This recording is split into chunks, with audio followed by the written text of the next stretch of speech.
आप सभी लोगों ने तो एक कहावत सुनी होगी, जहाँ चाह होती है वहीं पे राह होती है। चाह तो था पर राह पानी संस्थान ने सिखाया। सभी को नमस्ते, मेरा नाम पवन है।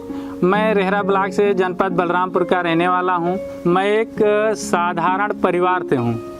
मैं बीए तक पढ़ाई किया हूँ। मेरी शादी कम उम्र में हो जाने के कारण मैं अपने भविष्य के साथ साथ घर की जिम्मेदारियों का निर्वहन करना पड़ा।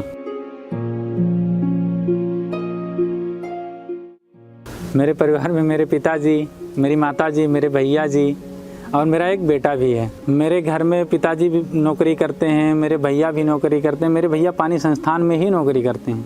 मैं अपने भैया को देखता था तो काफ़ी मुझे बहुत अच्छा लगता था। वो किसानों के बीच में जाते थे, उनको नई तकनीकी के बारे में बताते थे और उनके साथ कुछ बहनें भी जुड़ी थी जो जाकर के किसानों को कुछ तकनीकी के बारे में बताती थीं और मैं उससे बहुत प्रभावित हुआ, जिससे मेरे मन में एक जिज्ञासा उठी, एक जिज्ञासा हुआ कि मैं भी कुछ ऐसा करूं। मुझे याद है कि मैं शाम के वक्त अपने परिवार के साथ बैठा था।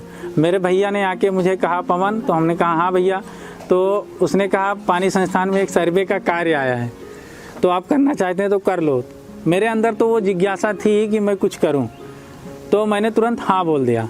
हाँ बोलने के बाद मैंने उस सर्वे कार्य को पूरी लगन से, पूरी जिम्मेदारी से, पूरी ईमानदारी के साथ कार्य किया, जिसको काफ़ी लोग देखकर उसको प्रभावित हुए। इसी दौरान मुझे पता चला कि पानी संस्थान में फील्ड सुपरवाइज़र का पद आया है, जिसमें मैं आवेदन पत्र डाला। उसमें मेरा चयन हुआ और मेरा सौभाग्य ये है कि मैं श्रीदत्तगंज ब्लॉक में ही चयन हुआ। लेकिन जिस ब्लॉक में मेरा चयन हुआ, श्रीदत्तगंज ब्लॉक में मैं कभी गया नहीं था। जिस गांव में मुझे काम करना था उस गांव में मैं कभी गया ही नहीं था। जिन लोगों के साथ मुझे काम करना था उन लोगों से कभी मिला नहीं था, जिसके लिए मुझे कई चुनौतियों का सामना करना पड़ा। जब मैं गांव में गया तो लोगों से मिला तो उन्होंने ये सोचा कि ये कौन है, कहाँ से हैं, किस लिए आए हैं, क्या करने के लिए आए हैं। कहीं ऐसा तो नहीं कि मतलब कोई आए हैं लेकर चले जाएं, कुछ हमसे कुछ पूछ रहे हैं तो ऐसा ना हो कि हमसे कुछ लेकर ही चले जाएं, हमें कुछ ना दें।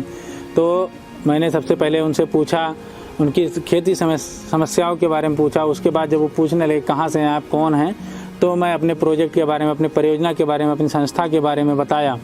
उसके बाद उनकी समस्याओं को मैंने सुना। सीनियर भैया लोग हैं, उनसे मैंने बताया कि हाँ ये समस्या है, ये चीज़ें हैं निकल के आ रही हैं। तो उसका निदान भी मुझे मिला, जिससे मैं अपने किसान भाइयों को जाके उसका निदान बताया और वो धीरे धीरे मुझसे जुड़ने लगे और जुड़ते चले आए।